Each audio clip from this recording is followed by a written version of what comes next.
inteligencia artificial proyectado al sector público. Sí que os pediría que en cualquier momento que no se oiga bien o algo de esto, pues no dudéis en interrumpirme. Así que, y por supuesto, pues si me excediera el tiempo, que evitaré no hacerlo. Evitaré hacerlo, obviamente. Voy a compartir la pantalla. Si no se ve o si veis que no cambia de transparencia, también me avisáis, porque manejarse con tantísimas plataformas hace un poquito complicado manejarlas bien todas. Y muchísimas gracias a todos los asistentes, que veo algunas caras conocidas, otras no tanto, pero siempre es un gusto. Vamos a intentarlo, esto de compartir pantalla, que antes había salido bien, pero nunca se sabe. Vamos a ver si...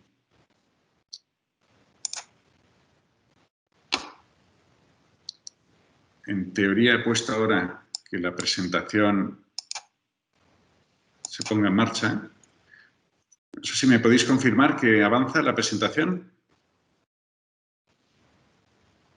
Ahora mismo la vemos, pero por lo menos yo no a pantalla completa. O sea, No a pantalla completa. Vaya. Es que, no sé si tengo que dejar de compartir antes de ponerla. Es que, bueno, pongo ver la presentación. A vosotros no os aparece a pantalla completa, ¿verdad? Y no estáis... Ahora mismo no. Vale.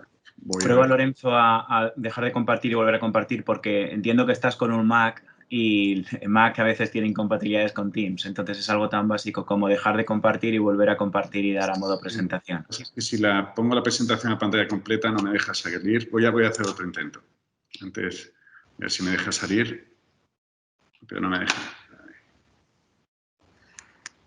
Bueno, vamos a intentarlo de nuevo. Es que cuando pongo la presentación a pantalla completa, entonces eso es lo que no os aparece a vosotros. Dejo de compartir.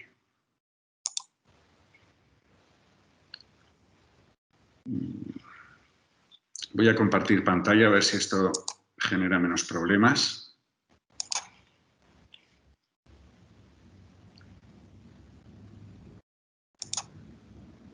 ¿Lo veis ahora a pantalla completa? Ahora perfecto. Bueno, pues nada, disculpad, pero aunque lo habíamos intentado antes, nunca es demasiado fácil estas cosas. Bueno, muchísimas gracias de nuevo y me ha otorgado Isaac Martín, pues no sé si, sinceramente, pues algo que para mí resulta más difícil que pudiera parecer de lo que pudiera parecer. Pues nada, ni más ni menos que hablar de los retos del derecho público ante la transformación tecnológica. Entonces, pues quien mucho abarca, obviamente poco aprieta. Ya hablé con él y obviamente pues él lo hizo entre otras intenciones pues, para que pudiera hablar de todas las cuestiones que siempre estamos hablando, pero ciertamente pues me ha hecho reflexionar varios días las muchísimas cosas que uno tendría que hacer, con lo cual pues lo más probable es que hable de muchísimas cosas sin la necesaria profundidad, aunque intentaré dar algunos, no solo algunas referencias de brocha gorda al hablar de tantos temas, pero incluso hacer algunas referencias que pudieran ser de mayor para algunas cuestiones concretas. En este sentido, pues la primera reflexión es que si estamos hablando ya de una administración 4.0, una auténtica transformación digital con todas las tecnologías disruptivas de las que podríamos hablarlos, pero aunque aquí pues esta viñeta clásica de Forges pues nos hablaba de los juzgados, pero sí que nos puede servir para hacer una reflexión sobre si estamos ciertamente, si necesariamente tenemos que centrarnos en esto que tanto nos gusta, especialmente a los colegas de la red de Derecho Administrativo de la Inteligencia Artificial, como es Inteligencia Artificial, Big Data, tecnologías disruptivas, o ciertamente tenemos que poner un poco los pies en la tierra para saber cuál es la realidad de nuestra administración pública. Lo cierto es que somos científicos, aunque no seamos de bata blanca, y tenemos que ceñirnos a los datos, porque quizá nuestra percepción es que nuestra administración española no es tan avanzada. No obstante, cuando miramos los referentes sobre los índices, el índice DESI de Economía y Sociedades Digitales, pues España sale en una posición medio-alta, pero especialmente si nos fijáramos en esta franja morada, que es la relativa al uso público de las nuevas tecnologías, y aparecemos pues ahí especialmente bien. Esto lo podemos percibir, por ejemplo, en estos elementos de este índice muy reciente, de este mismo año, cuando nos habla de distintos elementos que ahora no nos interesan tanto, pero cuando hablamos de servicios públicos digitales, lo cierto es que España en estos indicadores aparece ni más ni menos que el número 2 el número 2 de los 27 estados de la Unión Europea, o entonces 28, cuando se ha hecho esta medición. Así podríamos ver que ocupamos este número 2 con una puntuación de 87,3 sobre 90, cuando la media de la Unión Europea es del 72 y el crecimiento generalizado nosotros estamos por encima. Bien, dicho lo anterior, aquí vemos algunos parámetros, usuarios de la administración electrónica, si vemos el crecimiento constante de España hasta llegar a un 82%, formularios precumplimentados como un elemento más, aunque no el más importante, de una administración 360, completación de los servicios en línea, servicios digitales para empresas, datos abiertos, estaríamos prácticamente rozando la nota de la excelencia.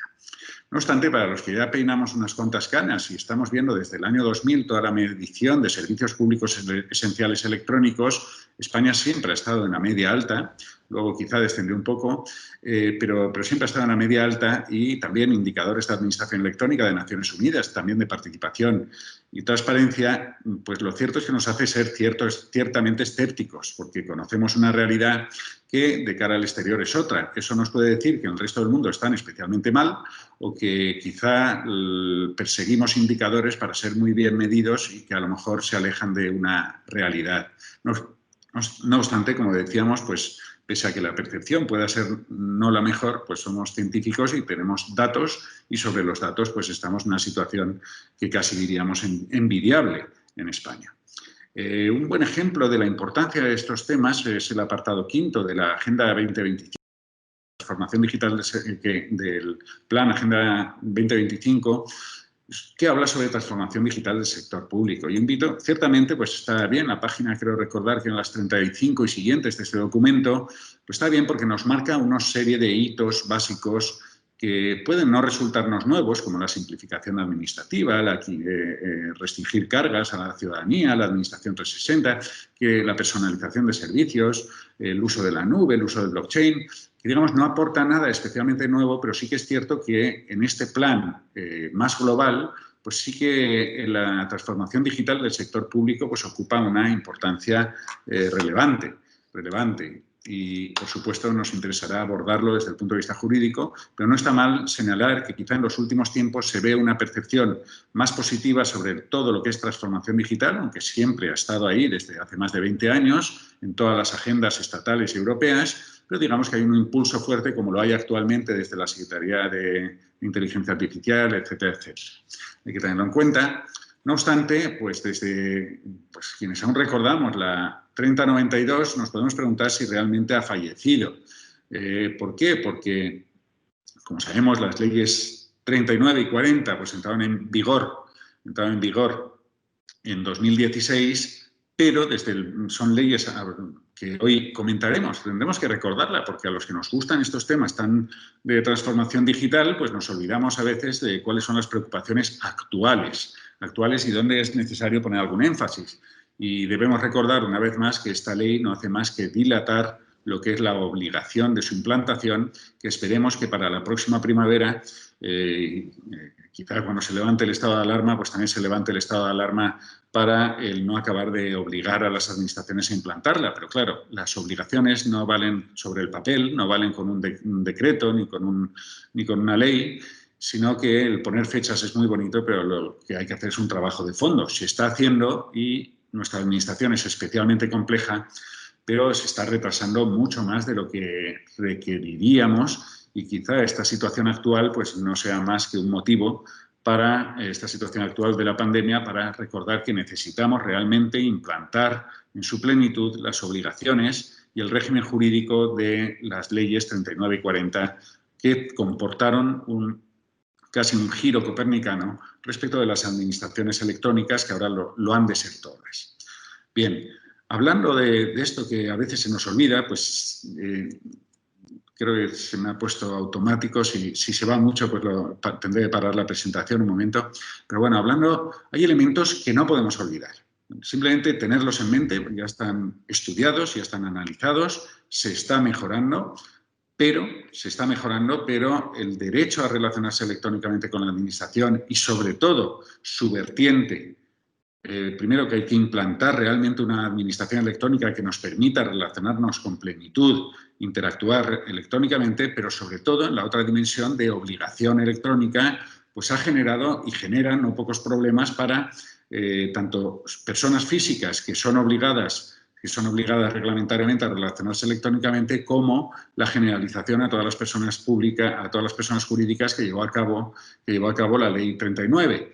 La realidad es que el derecho a la asistencia, que está reconocido en el artículo 13, creo recordar, de la Ley 39, pues quedó limitado precisamente a los que no son obligados a la relación con la Administración y, como hemos comentado en algunas ocasiones, la relación efectiva y electrónica con la Administración, especialmente para los sujetos obligados, pero también para los sujetos que lo hacen voluntariamente, sigue siendo una carrera de gincama. Algo especialmente difícil, y habría que humanizar un poquito más la administración electrónica, sin perjuicio de que se ha avanzado mucho y que cada vez se posibilita más por la fuerza. Hemos tenido que aprender, y especialmente en estos últimos meses, pero se siguen generando situaciones de una gran asimetría para el ciudadano obligado a la relación electrónica que deberían corregirse. Eso no quiere decir que no haya que seguir implantando la administración electrónica, que la obligación es un elemento básico para la implantación, pero seguimos teniendo que recordar que esto no ha pasado y que los problemas de hoy siguen estando ahí en este sentido. Aquí, pues por supuesto, los antiguos registros pues siguen siendo también elementos importantes para humanizar esta administración electrónica y para permitir que se facilite un poco esta relación electrónica.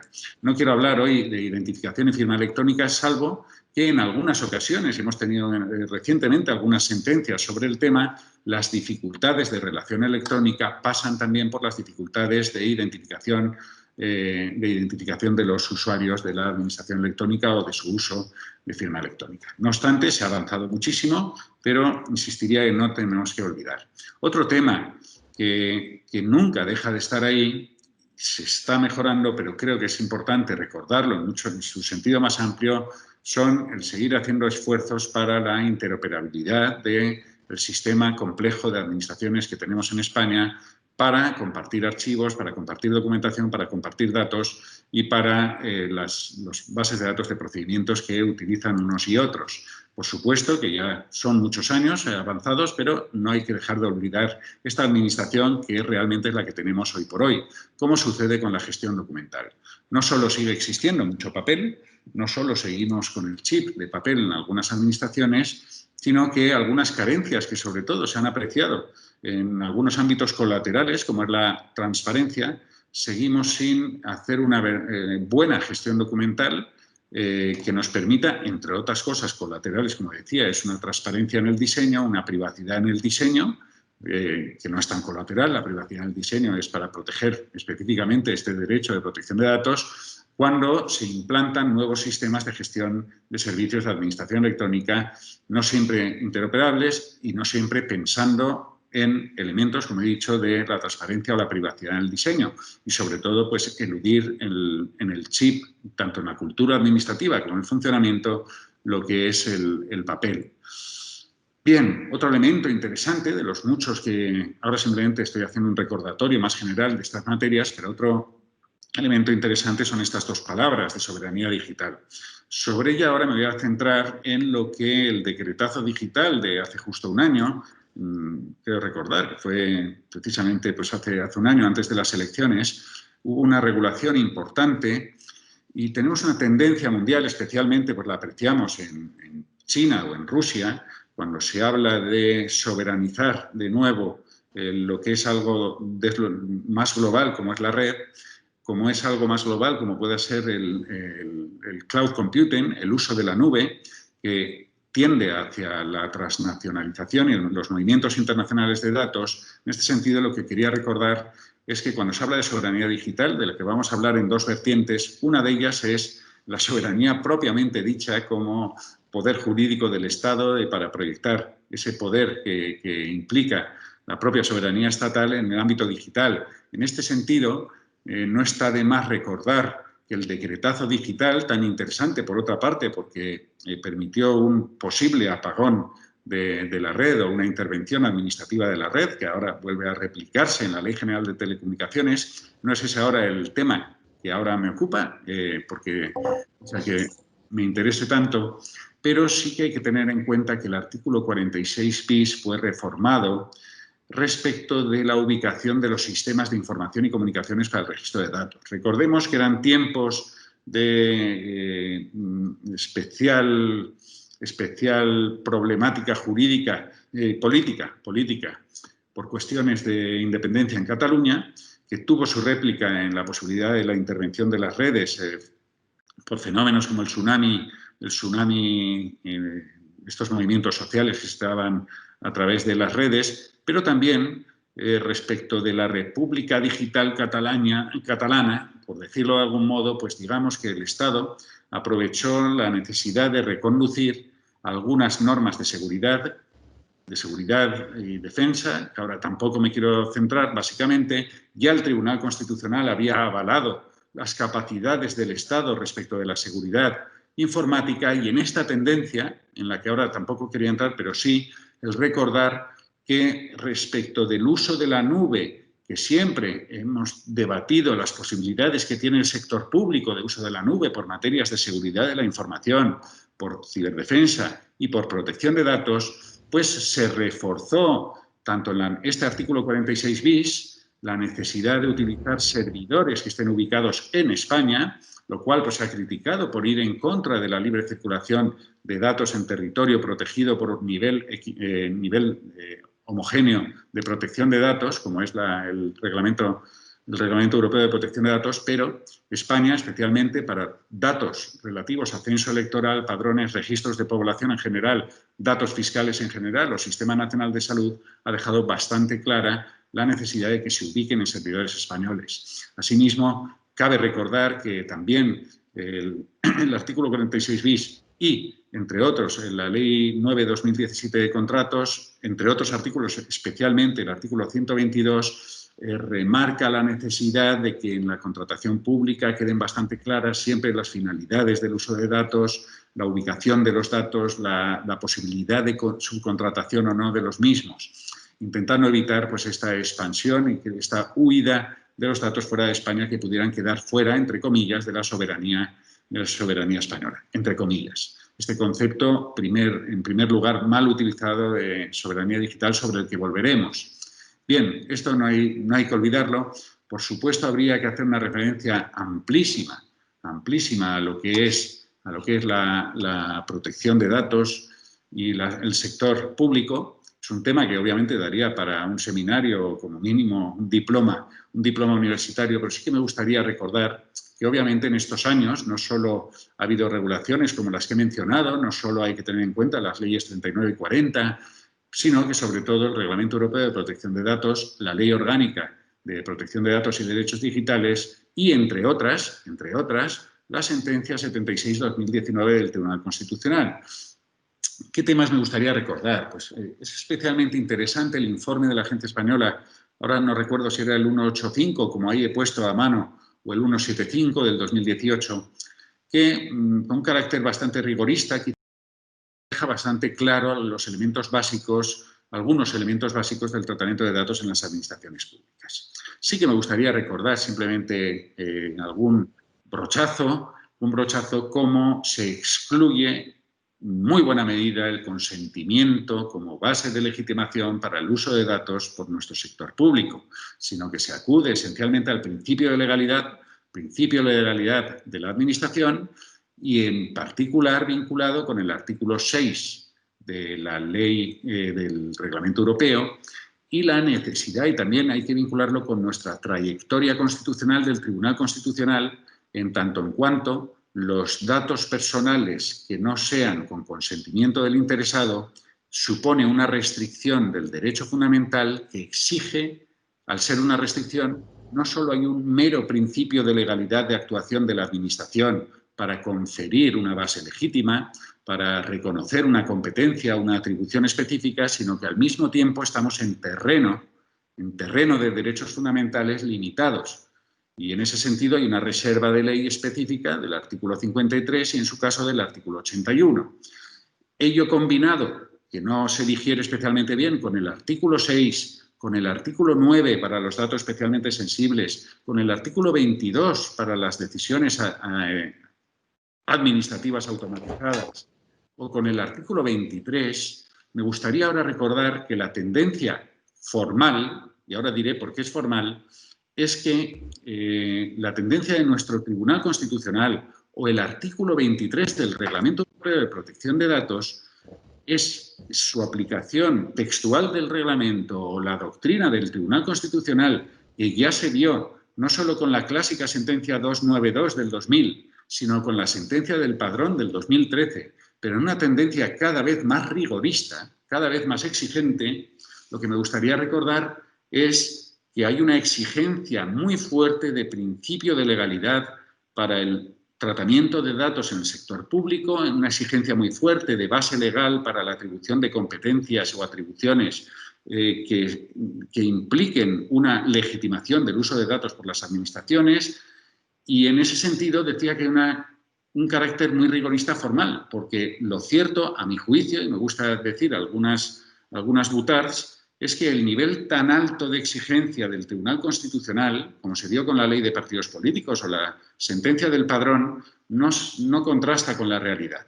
Tenemos problemas serios de regulación legal del tratamiento de datos por el sector público, y me gustaría recordar que en esa línea el Reglamento Europeo de Protección de Datos remite a la legislación nacional en sus artículos 6, 9 o 22, pero sobre todo el artículo 23, si es un límite, las exigencias de garantías legales para los tratamientos de datos son muy fuertes. La sentencia recuerdo, la 76-2019 es la sentencia por la que se prohibió a los partidos políticos hacer un perfilado de datos a partir de las redes sociales.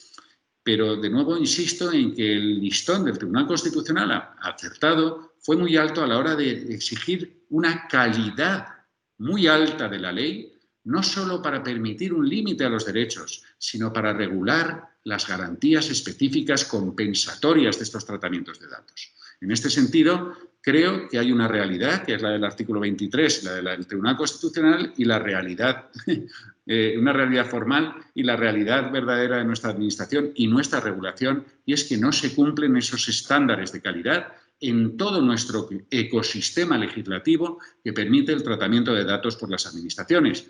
Ello se hace, si acaso más grave, en el caso de la cobertura legal, de la que hablaremos ahora luego, de las actuaciones automatizadas, de sistemas de inteligencia artificial, etcétera, etcétera. No obstante, hay que decir también, entre otros muchísimos elementos del régimen de protección de datos, y esto sí que es una realidad verdadera, y es que la obligatoria inserción de la figura de los delegados de protección de datos en el marco de la responsabilidad demostrada de protección de datos, en ese más vale prevenir que curar del nuevo Reglamento Europeo de Protección de Datos, es un elemento muy positivo. Llevamos ya unos años, las realidades son muy asimétricas, los entes locales tienen sus dificultades, pero en el nivel estatal, niveles autonómicos, diputaciones y grandes municipios se está trabajando muy en serio. La figura del DPO está cobrando un protagonismo, mayor o menor, según cada supuesto, pero creo que es un elemento de cumplimiento normativo muy importante que no hay que perder de vista. Bien, algunos retos que parecen ya antiguos, pero siguen siendo auténticos retos a cumplir.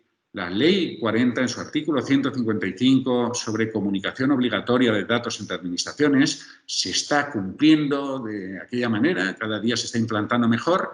Se necesita no solo una regulación, que ya la tenemos, sí que hemos visto que precisamente la compartición de datos entre administraciones públicas sin consentimiento de los interesados está contemplada por la ley. Hay que tener en cuenta también el artículo 28, creo recordar, y que lo que cabe a los ciudadanos en su caso es el derecho de oposición.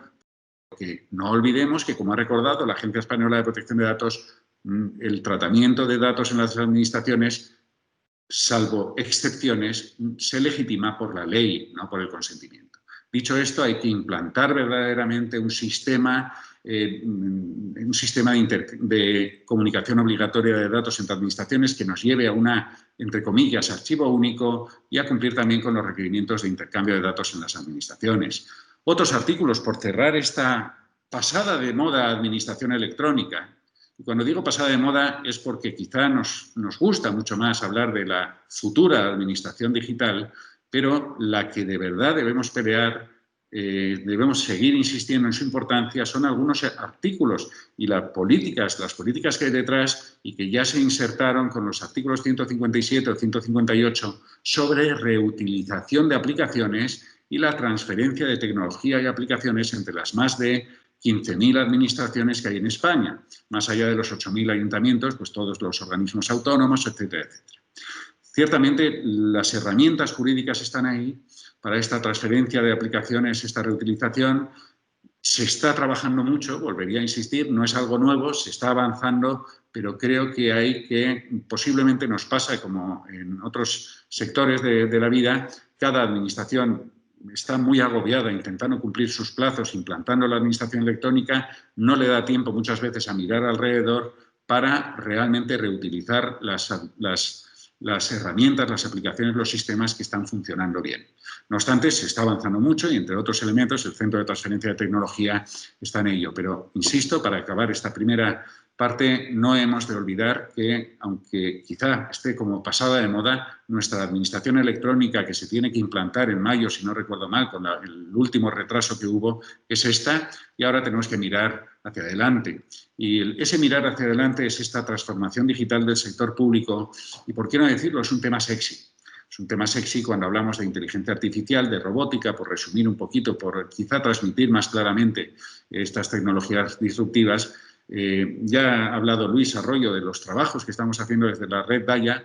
Me remito a ellos, a este link que por supuesto quedará, luego pondré para compartir con todos ustedes, porque muchas de las cosas que voy a decir ahora las hemos puesto blanco sobre negro y además con especial protagonismo de mi colega Isaac Martín, que nos ha tocado pues, pelear para dar forma a tantas inquietudes, ¿verdad? Recordaría las conclusiones de Toledo del año 2019 en mayo, la Declaración de Valencia también en octubre del 2019 y esta aportación a la consulta pública respecto a la futura Carta de Derechos Digitales. Creo que son documentos que son referencia obligatoria en España respecto de todo el tratamiento de la transformación digital en el sector público, especialmente en el ámbito de la administración de la inteligencia artificial. Sobre esta base, pues bueno, hace unas 2 semanas pues, se realizó por este mismo instituto un acto respecto de que quizá muchos de los asistentes pues, tuvieron ocasión de asistir y no me gustaría repetir muchas de las cosas que ahí ya se dijeron por mis buenos colegas. No obstante, sí que creo que hay que recordar muy básicamente que la inteligencia artificial en muy buena medida, de manera transversal, afecta pues, las muchas tecnologías que se proyectan, el Internet de las Cosas, realidad aumentada, realidad virtual, especialmente el blockchain también, los drones, el uso de drones, el uso de robótica, pero sobre todo, y a veces porque es un concepto también, atrápalo todo, la inteligencia artificial con el Big Data, pues es uno de los elementos básicos de estas tecnologías 4.0 de la transformación digital. En este sentido, no hemos de olvidar que hablamos de unos macrodatos, de un Big Data, que en el sector público pues es un elemento también básico y que se está generando exponencialmente en ámbitos como salud, por ejemplo, ahora actualmente en educación también, también con las ciudades inteligentes de las que hablará luego Clara Velasco, con la sensorización de edificios, ciudades, transporte, residuos, etcétera, etcétera, se está acumulando muchísimo Big Data, que también es una fuente de alto valor para ser, entre comillas, este Big Data, pues en muy buena medida es el alimento de la inteligencia artificial, de los algoritmos, de la robótica, cuando tiene un soporte físico, de sistemas de autoaprendizaje, aprendizaje profundo, redes neuronales, etcétera, etcétera. No es tan fácil discernir el tratamiento jurídico del Big Data, de la inteligencia artificial, porque normalmente los macrodatos se procesan a través de sistemas de inteligencia artificial. No necesariamente tiene que ser así, pero en muy buena medida puede ser. Respecto a esto, ayer mismo se hacían público, o al menos accedí yo a los documentos del Parlamento Europeo, incluyendo un reglamento de regulación de los usos de inteligencia artificial. Y me gustaría recordar simplemente que se hace referencia de manera como una coletilla constante, que se hace referencia a la inteligencia artificial, la robótica y las tecnologías conexas. y habría que acudir al concepto de tecnologías conexas también, pero que además de manera inclusiva, para intentar aplicar un régimen jurídico homogéneo a estas realidades tan dispersas, se habla constantemente de que se incluye, es decir, para ese reglamento del Parlamento Europeo, insisto, es una norma, es un texto borrador de lo que podría ser un reglamento, pero es una primera regulación avanzada después de tantísimos documentos en Europa, pero me gustaría señalar que se habla también de programas informáticos, algoritmos, datos utilizados o producidos por dichas tecnologías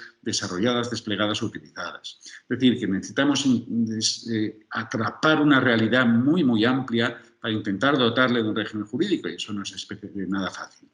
Bien, por evitar muchos conceptos, este último documento, hay un documento más del grupo de expertos más amplio, pero me voy a quedar con esta definición un poquito más breve. Inteligencia artificial como sistema basado en programas informáticos o incorporado en dispositivos físicos, como serían los robots, que manifiesta un comportamiento inteligente por ser capaz, entre otras cosas, de recopilar y tratar datos, analizar e interpretar su entorno y pasar a la acción con cierto grado de autonomía con el fin de alcanzar objetivos específicos. Bien, no me quiero detener mucho en estas definiciones, pero básicamente quedémonos con la idea de que, a diferencia de decisiones puramente automatizadas antiguas, como las que ya se regulan en la administración, no se trata de introducir unos datos y saber que esos datos pasados por el sistema informático o aplicación van a dar un resultado, sino que hemos enseñado al sistema para que tome decisiones, que aprenda y que tome decisiones, por así decirlo, separadas del seno materno de quien lo ha diseñado, para que trabaje con cierto grado de autonomía. Y ahí es ese grado de autonomía, ese grado, en su caso, de discrecionalidad, es lo que nos genera problemas, especialmente aquí, que nos interesa para el sector público. Bien, no voy a entrar ahora, pues tenemos una visión muy, muy mediatizada por el cine y la literatura de los graves riesgos e impactos existenciales para la humanidad, sistémicos o particulares. Aquí debo recordar, precisamente este documento de ayer pues habla de la necesidad de una visión antropocéntrica o antropogénica en el que esté el ser humano como centro del uso y de las finalidades de la inteligencia artificial. No me quería detener mucho en esos elementos, pero sí que uno de los problemas capitales que tenemos cuando hablamos de inteligencia artificial en el sector público es que no sabemos qué se está haciendo. Primero, como ahora, y esto va muy conectado, es que muchas de las administraciones o sector público que están utilizando estos sistemas que utilizan Big Data o sistemas inteligentes con cierto grado de autonomía, pues ni siquiera perciben que lo sean y que necesiten aplicar un régimen jurídico específico o una serie de garantías. Quizá habría que acudir al inventario de actividades, aunque es una manera un poquito forzada, cuando realmente se haga un tratamiento de datos por la Administración. Una de las posibilidades para intentar obligar, que debería obligarse, el poder hacer un mapeo de todo lo que se está haciendo con sistemas de Big Data, de sistemas automatizados, perfilados o de inteligencia artificial, acudir al artículo 31.2 de la LOPD nueva, que nos permitiría mapear un poquito qué es lo que se está haciendo. En todo caso, pues hay que bendecir o hay que aplaudir iniciativas como las de la Cataluña, que sí que ha hecho un primer mapeo de, creo recordar, 55 usos de inteligencia artificial o sistemas automatizados, porque son los únicos que estamos conociendo.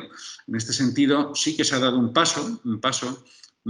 primer paso en la Unión Europea en julio. A mitad de julio se publicó este report sobre el uso de inteligencia artificial en el sector público.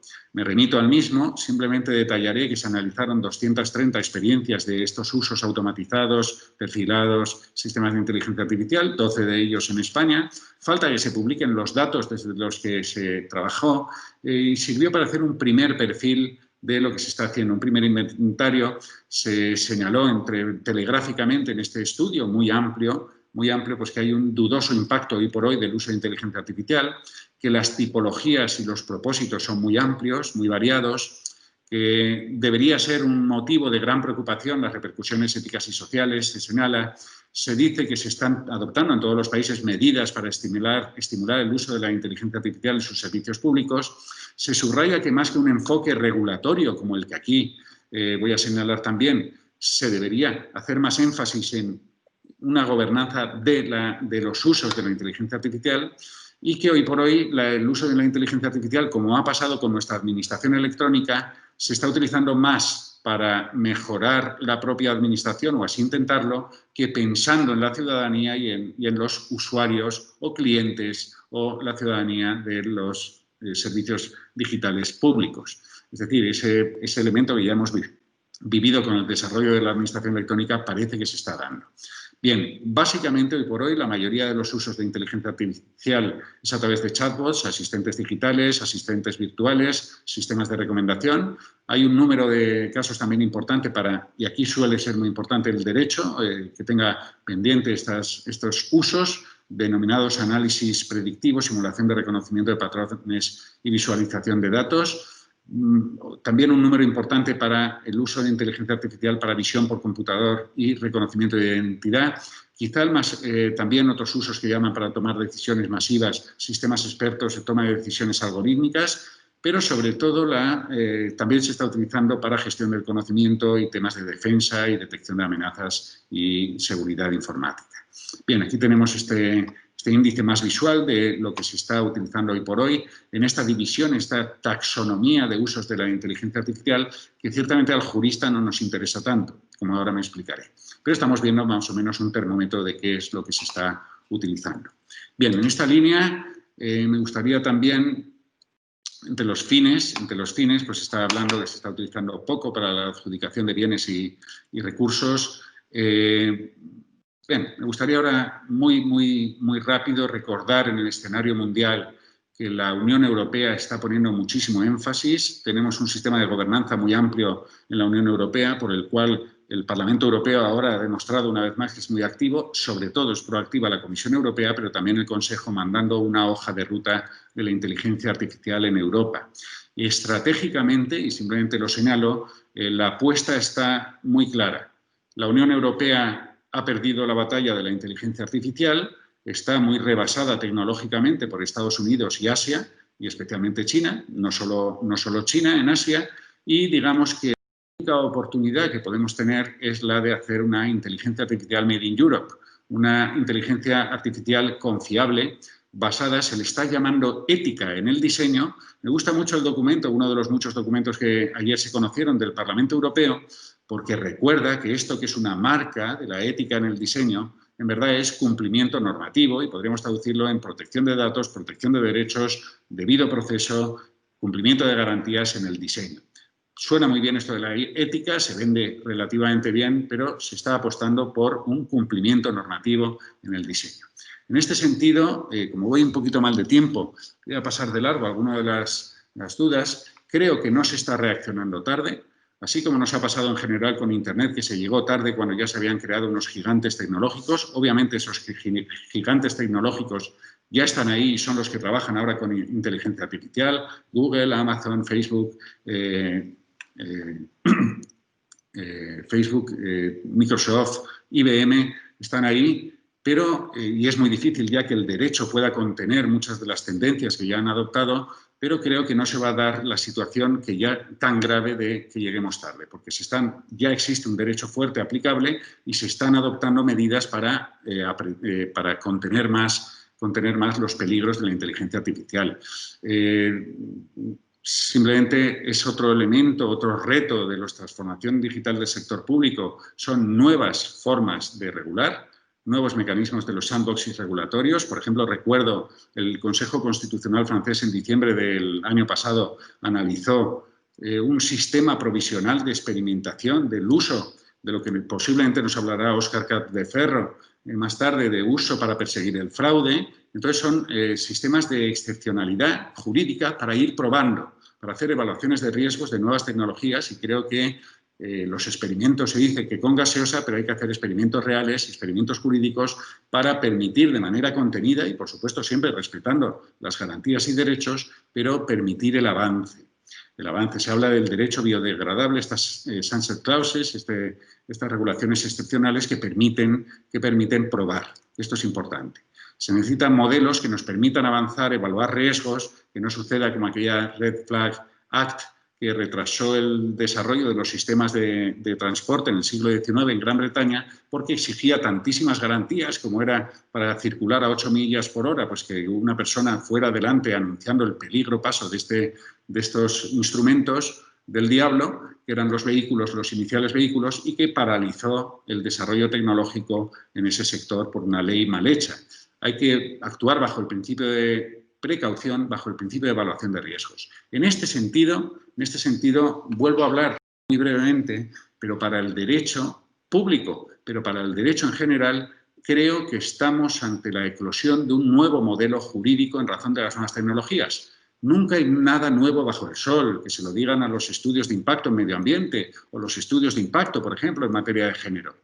Pero sin duda que el Reglamento Europeo de Protección de Datos es especialmente importante para obligar a, más vale prevenir que curar, desarrollemos sistemas, aplicaciones, inteligencia artificial, uso de grandes datos, tratamientos de datos, que desde el diseño respeten la privacidad, respeten también la transparencia, respeten otros derechos y tengan en cuenta la necesidad. Aquí me gustaría subrayar que hemos de superar una visión centrada en derechos individuales.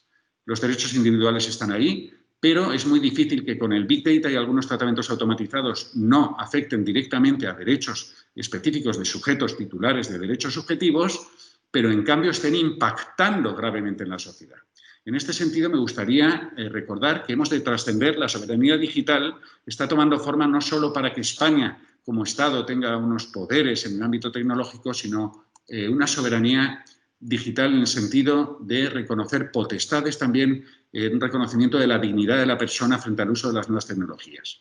Me gustaría recordar que, perdonen ustedes el trasiego, esta soberanía digital se ha de articular también con el reconocimiento de nuevos derechos. Pero me gustaría, insisto, es cierto que esta terminología de soberanía digital para atribuir poderes a los sujetos hay que avanzar en ello, sobre todo para el reconocimiento de potestades patrimoniales, una especie de derecho de propiedad sobre nuestros datos que nos permita extraer algún tipo de beneficio, completar las carencias que hoy tiene la protección de datos, pero insisto, hay que superar esta visión para que desde el punto de vista se analice el impacto social que tiene el uso de estas tecnologías, sobre todo con los datos anonimizados, con los datos pseudonimizados, con el uso del Big Data en muchísimos ámbitos anonimizados, no se está afectando a derechos individuales, pero sí que están tomando decisiones públicas en salud, en educación, en transporte, etcétera, que impactan en nuestra forma de vida y que hay que establecer mecanismos de garantía proactivos también. Me gustaría subrayar los trabajos de Mantelero al respecto en Italia o de RIM en Alemania. Es necesario insertar mecanismos regulatorios que perciban los riesgos para los sesgos de discriminación de colectivos, la generación de colectivos aleatoria que se está haciendo constantemente. Los perfilados están generando colectivos respecto de los que hacen tratos diferenciados unos frente a otros y que si lo miramos todo solo con la perspectiva de los derechos individuales no alcanza la protección jurídica. Se necesitan estudios de impacto social, se necesita que en los órganos que se van generando en las autoridades regulatorias participe la sociedad civil, aparte de, por supuesto, los técnicos. Respecto de las autoridades robóticas, insisto, la terminología adecuada es sistemas de inteligencia artificial, pero suele impactar más cuando hablamos de robot. Aquí hay el documento del Parlamento Europeo, precisamente de ayer, subraya la necesidad de que haya una. Yo no sé si necesariamente ha de haber una, pero ha de haber un rol específico de una autoridad independiente, pero no exclusivo, porque hay muchas administraciones sectoriales, por ejemplo, en la Comisión Nacional de Mercados de la Competencia, tiene mucho que decir en el desarrollo tecnológico, también en el sector público. No obstante, su finalidad es la competencia, no es la protección de derechos, pero sí que puede jugar un papel muy importante en que, por ejemplo, el acceso a los datos que se generan, pues se hagan respetando la libre competencia y se evitan oligopolios, etcétera. Pero, por supuesto, yo creo que el rol posiblemente lo adoptarán las autoridades de protección de datos por su experiencia en la materia y su vinculación con el ámbito tecnológico. Tienen que coger músculo, tienen que crecer con la vista en la transformación digital y en la asunción de nuevas competencias más allá de la protección de datos. con el sesgo y la no discriminación algorítmica, con la privacidad de manera más amplia y con nuevos derechos digitales que algunos de ellos sí que de natural han de caer en su competencia.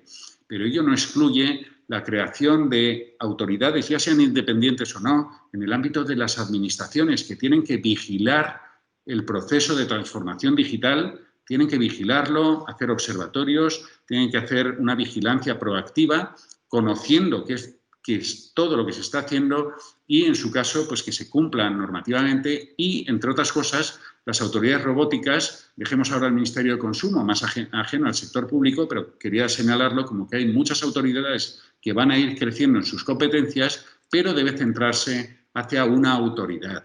En este sentido, el Parlamento Europeo, en su propuesta de reglamento, pues qué funciones atribuye a estas autoridades robóticas. Y voy concluyendo en estos últimos minutos.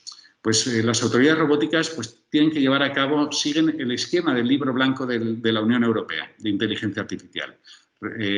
Ahora recordaré la evaluación de alto riesgo, pero básicamente lo que tienen que llevar a cabo es esta evaluación de riesgos de usos de la inteligencia artificial, el uso y finalidad específicos en el sector que se desarrollan, que se despliegan o que se utilizan para evaluar la gravedad de los posibles daños. Emitir, cuando se trata de un uso de alto riesgo, de los definidos de alto riesgo por la Comisión Europea y sus directrices, las autoridades nacionales tienen que emitir un certificado europeo de conformidad ética. Esto es lo que se ha propuesto desde el Parlamento Europeo, siguiendo el libro blanco y la futura propuesta regulatoria, imaginemos, de la Comisión Europea, que se emita un certificado de conformidad ética que en verdad es de cumplimiento normativo. Asimismo, son autoridades que serán el primer punto de contacto en caso de sospecha, denuncia de incumplimiento de los principios éticos y obligaciones jurídicas. Es el responsable de supervisar las reglas, la gobernanza nacional europea y la aplicación de las normas, intercambios periódicos también de conocimiento entre el sector, orientación, apoyo profesional para el cumplimiento normativo e incluso se le afirma, y ahí lo creo que quedaría más lejos de una autoridad robótica, dígase autoridad de protección de datos expandida en sus competencias, pero tener en cuenta también cuestiones de sostenibilidad medioambiental. Bien, como me queda muy poco tiempo, me gustaría ahora señalar un elemento que para mí es básico, un elemento que para mí es esencial, y es que hoy por hoy tenemos una grave huida del derecho administrativo. Una grave por utilizar aquella vieja referencia a la huida del derecho administrativo por la colaboración público-privada y otros tantos fenómenos, pero hoy por hoy lo que se detecta es, primero, que no sabemos qué decisiones automatizadas, perfilados y uso de inteligencia artificial se está dando, y obviamente ello no nos permite aplicar el derecho, pero sobre todo que lo que se está utilizando se considera que son tipos de inteligencia artificial respecto de los que no aplica el derecho, que son usos auxiliares, que son usos previos como diligencias previas de investigación en el ámbito del artículo 55 de la Ley 39, por ejemplo. Es decir, no, yo es que estoy usando la inteligencia, nos explicará Óscar, solo para detectar fraude en la seguridad social, solo, entre comillas, para detectar fraude en la agencia tributaria, o el único que se ha atrevido a decirlo expresamente en una ley sobre lo que he publicado y recientemente, esperemos que salga pronto, la ley de alertas tempranas diseñada por Falciani para la Comunidad Valenciana, que es algo casi hoy por hoy ridículo respecto de lo que he ejercido un derecho de acceso y he podido ver las entrañas de lo que se está haciendo hoy por hoy o lo poco que se está haciendo. Pero Agencia Tributaria o Tesorería General de Seguridad Social están utilizando, y hoy por hoy la misma normativa, la Ley General Tributaria, considera reservados los planes de inspección y sobre esa base el reglamento de inspección tributaria pues lo que hace es que los sistemas utilizados para elaborar planes de inspección, etcétera, etcétera, o para detectar posibles fraudes son reservados y de hecho quedan blindados jurídicamente. Estos son casos muy graves. ¿Por qué? Porque si a mí me investiga la Administración Tributaria y sale un positivo porque me ha perfilado un sistema automatizado, luego me dirán, no, la decisión ha sido humana. Me dirán, mira, el núcleo de la decisión es verdad que fue automatizado, pero aparentemente la decisión fue humana. A mí no me hubieran sancionado si el positivo detectado, si la luz roja no la enciende un sistema automatizado. Y esto está generalizándose en muchos ámbitos de uso de la inteligencia artificial y se considera que son usos inocuos o no relevantes jurídicamente. Bien, yo creo que hay que estar muy atentos. La sentencia holandesa sobre la materia ha sido muy restrictiva en el sentido de que hay que proyectar todas las garantías jurídicas. Voy a recordar dos referencias para terminar. El artículo 41, como especialmente Isaac Martín Delgado ha trabajado, pero también otros colegas, da cobertura a las decisiones, entre comillas, automatizadas. Pero claro, eran unas decisiones de hojalata, eran unas decisiones pensadas en sistemas reglados, sistemas muy auxiliares o sistemas en los que no había discrecionalidad humana, política o prácticamente administrativa. Se llegaba a decir que el artículo 41, como mucho, daría cobertura legal a la discrecionalidad técnica. Pero claro, los sistemas automatizados se definen, la inteligencia artificial, por esa relativa independencia. Creo que habrá que dotar de una clara definición de cuándo se pueden utilizar estos sistemas automatizados con relativa autonomía para dotar de base legal. Y esto no lo podemos hacer sin olvidar el Reglamento Europeo de Protección de Datos, que exige, y vuelvo a los principios, que exige que todo tratamiento de datos sin consentimiento sea con base legal, se percibe de manera como una restricción de derecho por el Tribunal Constitucional y necesitaríamos, desde el punto de vista de protección de datos, para estas decisiones automatizadas una clara cobertura legal que la legislación administrativa debe dejar más clara. Bien, ya hemos hablado de estos sistemas de aprobación previa por los que se aprueban, sistemas de alto riesgo, y el mismo Parlamento Europeo señala que el sector público en general lo es, y sobre todo para todos los usos que impliquen contratación, clasificación de estudiantes, asignación de fondos públicos, concesión de préstamos, tratamientos de procedimientos médicos, procesos electorales, campañas políticas, decisiones que tengan impacto significativo en derechos u obligaciones de personas físicas o jurídicas, entre otros. Ya al menos el Parlamento Europeo señala que esto sí que tendría alto riesgo y que necesita ese certificado de aprobación previa para garantizar el cumplimiento normativo. Y decía que quería concluir, tendría muchísimas más cosas que decir, pero no les quiero agotar y sí que haya un tiempo para el debate, pero entre las cuestiones a abordar es, por supuesto, la transparencia, el debido proceso, el derecho a la explicación y a la intervención humana.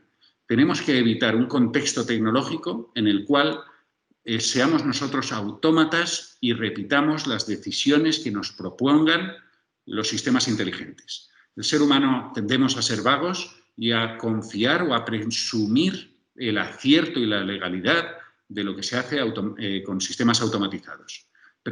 Y esa presunción la tenemos que romper. ¿Por qué? Porque las decisiones van a afectar a miles, cientos de miles o millones de personas y hay que activar el principio de precaución para poder, como insiste el Parlamento Europeo, poder analizar las entrañas de los sistemas. ¿A partir de qué? A partir de las garantías del debido proceso y del procedimiento, a partir del derecho de acceso a la información pública, incluyendo los soportes, los softwares utilizados, incluyendo también el derecho a la explicabilidad del artículo 22 del Reglamento Europeo de Protección de Datos. Es una de las vigas maestras y, por último, simplemente, y lo dejo ahí para comentarlo, me gustaría que, además de la transparencia y de lo que he señalado, un listado de garantías que se ha exigido en Holanda especialmente y también en Francia para el uso público de la inteligencia artificial. Prefiero ahora dejarlo ahí, pero si da tiempo a los oyentes a dar un vistazo de este listado, simplemente para recordar que estas garantías se consideraron necesarias añadidas a la transparencia. Y, de hecho, en Holanda se tumbó el sistema Siri de uso contra el fraude de la inteligencia artificial. Muchísimas gracias y perdón por el exceso de tiempo. Pues muchas gracias, Lorenzo, por esta brillante ponencia de una aproximación que, como decías, es pues, bueno, todo un reto en el sentido de que al ser tan amplio el tema que te proponíamos, pues era verdaderamente difícil abordarlo. Por mi parte, no sé si alguno de los asistentes tiene alguna pregunta, pueden o bien formularla por el chat o bien levantar la mano para intervenir.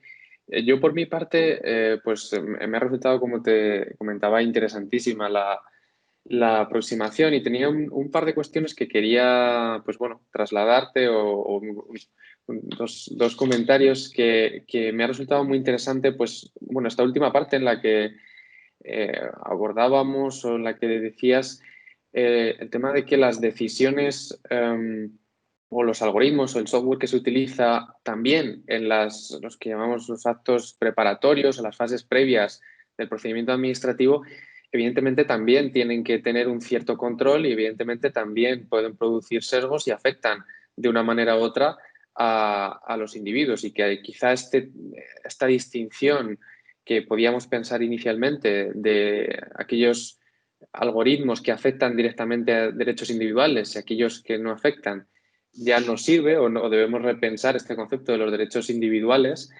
y creo que eso me resulta muy interesante y quería pues bueno, preguntarte o si podías profundizar, aunque ya lo has comentado también, en qué diferenciaciones o si crees que debe haber diferencia entre aquellos algoritmos, digamos, que afecten más directamente a una decisión administrativa y aquellos que actúen en fases más previas del procedimiento, si crees que debe haber alguna diferencia o en base a la legislación actual o en un posible desarrollo futuro entre estos dos tipos de intervención, digamos, digital en el procedimiento administrativo, y cuáles deben ser esas garantías. Algunos de ellos ya lo has comentado, creo que comentabas el tema del cumplimiento normativo, los certificados, un poco una estandarización, ¿no? También de estos procedimientos y bueno, un poco que comentas tu posición en este sentido.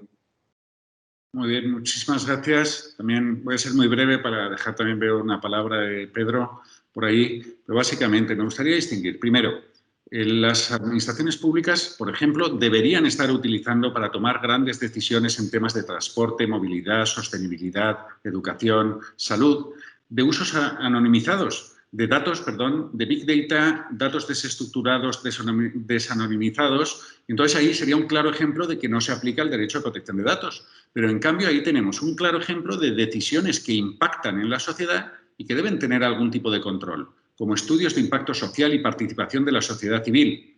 Eso ya sería un elemento claro de los que creo que hay que tener en cuenta. Decisiones públicas basadas en grandes datos, algo hay que conocer que se está haciendo, si los datos son buenos o malos, porque van a decidir cosas malas con datos malos, por ejemplo, por simplificar mucho. Pero luego, respecto del uso individual, en el que ya en principio aplicaría el derecho, cuando respecto de Javier Miranzo, de Luis Arroyo, de Miren Sarasíbar, se le aplica la inteligencia artificial para ver si cumple o no cumple la ley. Y entonces, o para ver si le hacen un tratamiento médico, pero dicen, no, es que no tienes garantías jurídicas porque en verdad solo lo hemos hecho en una fase previa y la decisión luego es humana. Y aquí han de saltarnos todas las alertas, porque el médico probablemente replicará lo que diga, estoy exagerando, replicará lo que diga el sistema de inteligencia artificial, porque el instructor del procedimiento futuro de fraude porque han detectado una ilegalidad, pues va a dar casi por bueno todo lo que se ha hecho sobre mí.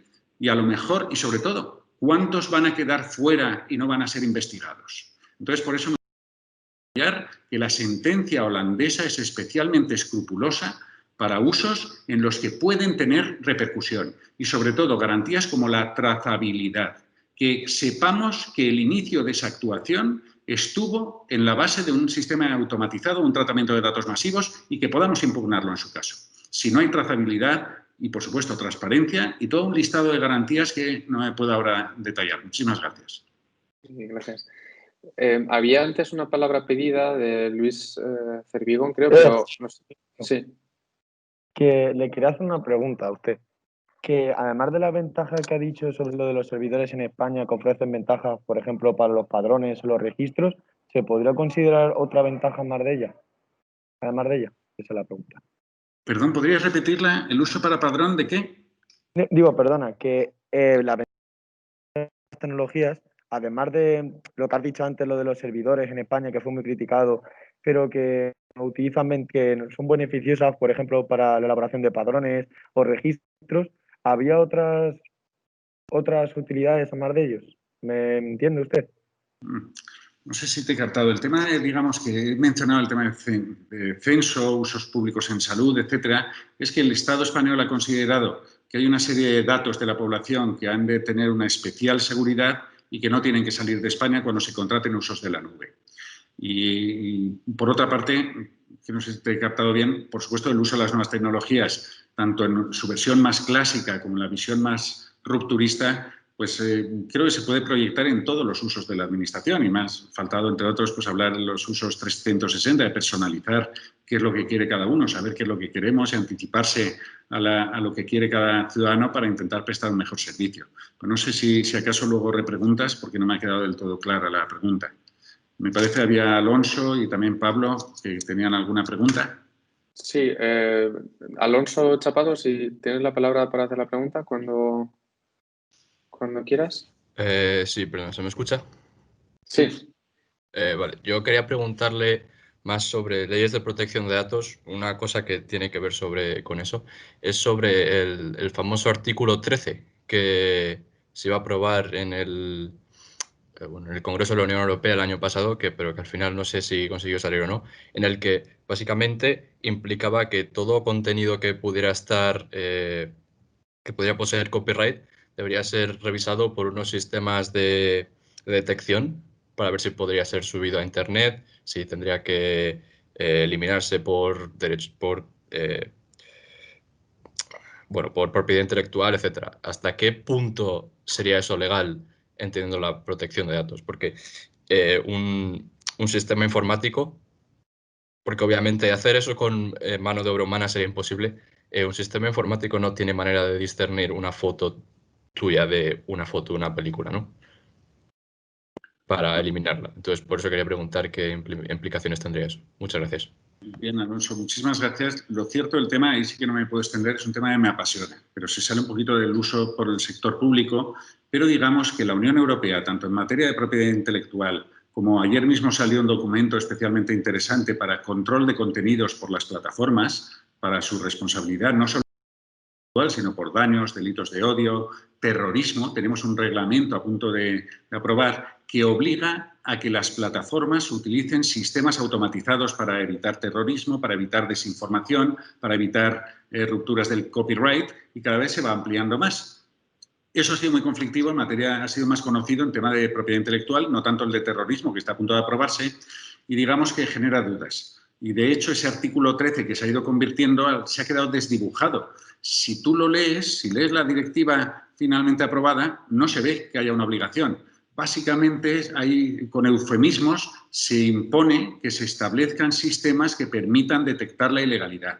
No obstante, tu referencia es del todo interesante porque, como digo, en terrorismo se va a obligar también a implantar estos sistemas de reconocimiento y, claro, pueden generar errores y pueden servir, como tú dices, pues para detectar posibles ilegalidades que luego lleven a que actúe el sector público.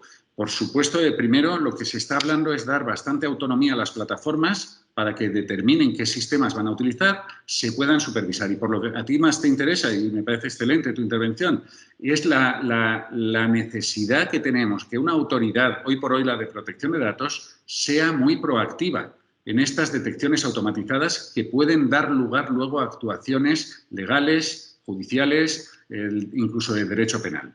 Entonces, ahí sí que, sin duda alguna, hay que hacer una labor proactiva para saber qué mecanismos y qué calidad están utilizando las plataformas para detectar las diversas ilegalidades. Gracias. Muchas gracias. Tenemos una última intervención que pedía Pablo Crespo. Sí. Buenos días, lo primero. Yo quería conocer su valoración acerca de esa cuestión que ha tratado con respecto a países como China o incluso Rusia, Estados Unidos, y el nivel de amenaza que pueden suponer para los españoles y para la administración y Estado español en cuanto a las interferencias que ellos puedan llevar a cabo. Porque bien es sabido por los telediarios, por ejemplo, que hay ciertos sujetos que con el uso de las nuevas tecnologías sí que podrían causar daños, si no en nuestro sistema judicial, sí en la administración. Entonces, ¿los españoles y España deberían realmente estar preocupados? ¿Qué medidas pueden utilizar para combatir a estos sujetos de dudosa moral? Gracias. Bien, muy brevemente. Probablemente si supiéramos lo que hay por ahí no dormiríamos todas las noches. Estamos hablando de más de 10.000 ataques críticos a infraestructuras informáticas en España todos los días. No digo infraestructuras críticas, sino ataques que se llaman de un elevado nivel. No solo, ni más ni menos que unos 10.000 al día. Y muchos más de otra menor intensidad. Ahí yo no me... obviamente, como estamos viviendo un mundo tan complicado, no nos hace falta mucho para saber que los ataques vienen claramente y por eso hay una política europea fuerte en temas de desinformación y ataques a los sistemas democráticos, desestabilización, eso por supuesto, pero más ceñidos a temas de ciberdefensa. La Unión Europea no se está quedando de pies cruzados. Tenemos la directiva NIS, que ha sido traspuesta en España, marcando cuáles son las infraestructuras que merecen una mayor protección y las obligaciones de cooperación y comunicación de brechas de seguridad a nivel de, no solo de protección de datos, que también, sino a nivel de seguridad y ciberdefensa. Se está haciendo muchas cosas. Probablemente se está haciendo casi todo lo posible, pero ni mucho menos para dormir tranquilos. Se está intentando desestabilizar el sistema democrático y se están atacando infraestructuras críticas y, por supuesto, centrándonos en el uso de los sistemas informáticos por las administraciones.